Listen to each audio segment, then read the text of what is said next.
دیکھیے غلام احمد قادیانی نے اپنے فتنے کا آغاز کہاں سے کیا تھا یہ سمجھ لیجئے۔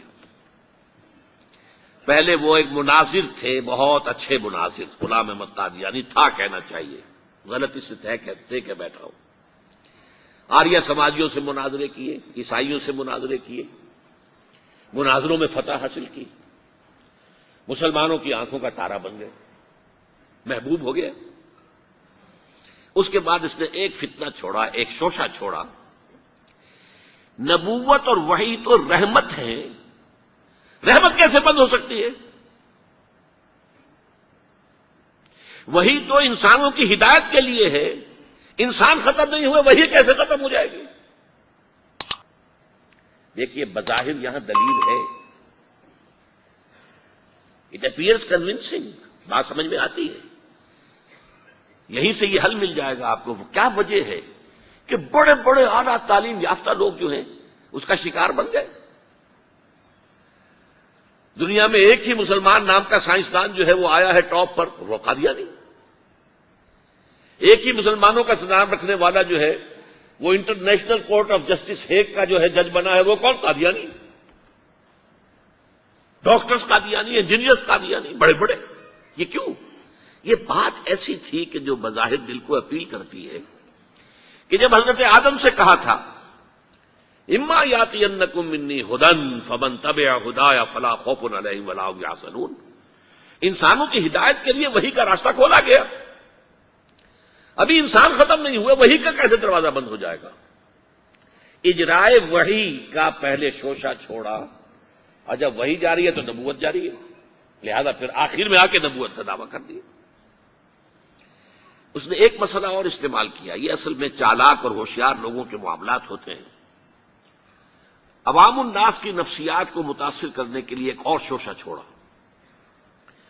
دیکھو یہ کیسے ہو سکتا ہے، ہمارے نبی حضرت محمد صلی اللہ علیہ وسلم وہ فوت بھی ہو گئے، دفن بھی ہو گئے، زیر زمین دفن ہے، اور عیسیٰ ابن مریم وہ آسمان پر اٹھا لیے گئے، وہ آسمان پر ہے، کیسے ہو سکتا؟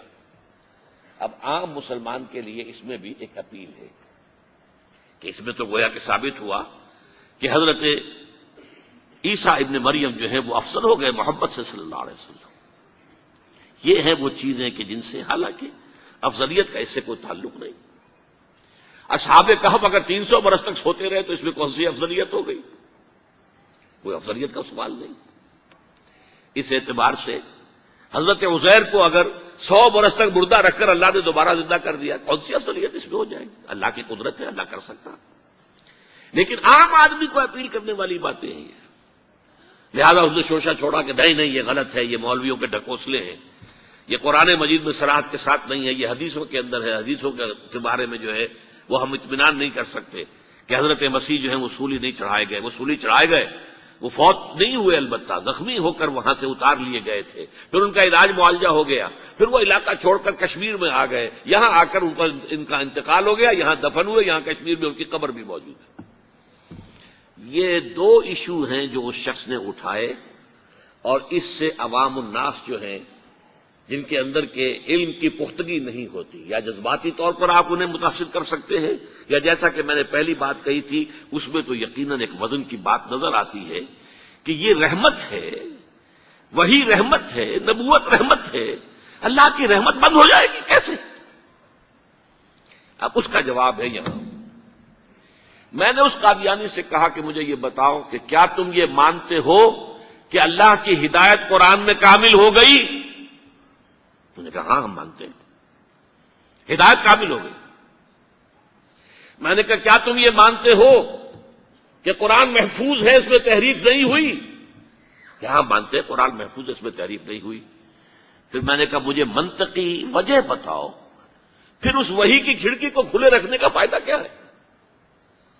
وہاں سے جو آنا تھا جو مکمل ہو گیا قرآن، ہاں قرآن میں اگر تحریف ہو جاتی، اس کی حفاظت کا ذمہ نہ لیا گیا ہوتا تو کسی نبی کی ضرورت تھی کہ جو آ کے اس کی تصحیح کرتا کہ یہ بات یوں نہیں یوں تھی، یہ غلطی کر دی گئی ہے، ورنہ حقیقت یوں تھی۔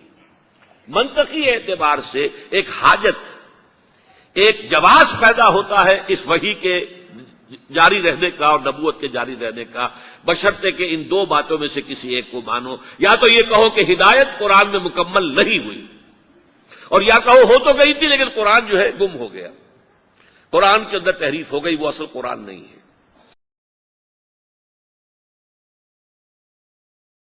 اسی زمانے میں ایک واقعہ یہ ہوا تھا، غلام احمد قادیانی نے ایک دعوتی خط لکھا کابل کے حکمران.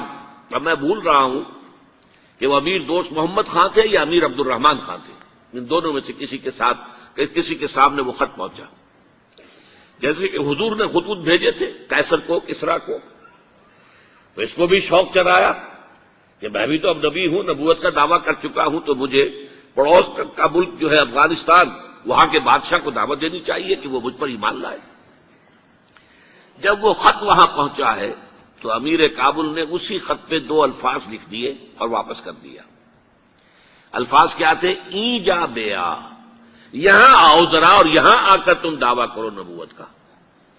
یہ تم انگریز کی چھتری تلے بیٹھے ہوئے دعوے کر رہے ہو، انگریز کے سائے تلے جو ہے، اور انگریز جو ہے تمہیں سپورٹ کر رہا ہے.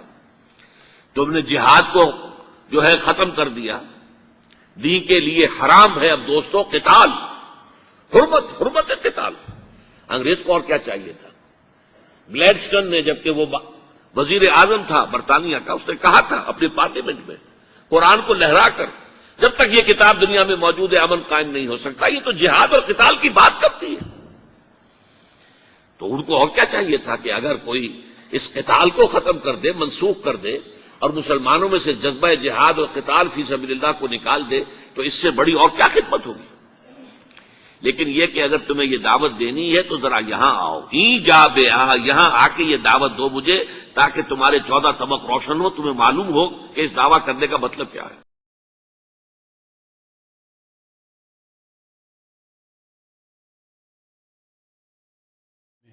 کہ حضرت مسیح موعود علیہ الصلوۃ والسلام کو اسہال کی تکلیف تھی، جس کے نتیجے میں آپ کو بار بار بیت الخلاء جانا پڑتا تھا، اور ظاہر بات ہے کہ اس کے نتیجے میں کمزوری ہوتی ہے. تو یہ سلسلہ چلتا رہا اور آخر میں یہ نکاحت اپنی انتہا کو پہنچی اور آپ کا وہاں پر وصال ہوا.